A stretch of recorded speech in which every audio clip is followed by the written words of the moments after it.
それではローリングシャッフルです。まずはステップ。そうですね、かかとを上げて体重を乗せるステップ。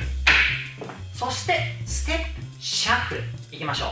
せーの、ステップシャッフル。もう一度、せーの、ステップシャッフル。そう、かかとを上げた状態でバランスをとります。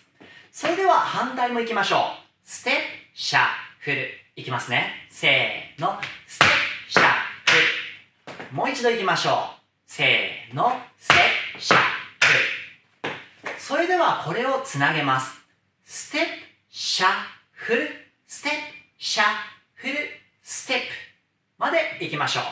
それではせーの、ステップシャッフル、ステップシャッフル、ステップ。もう一度、せーの、ステップシャッフル、ステップシャッフル、ステップ。そう、シャッフルは今回はしっかりと横に出せてるかどうか確認しながら練習をしてください。それではしばらくつなげます。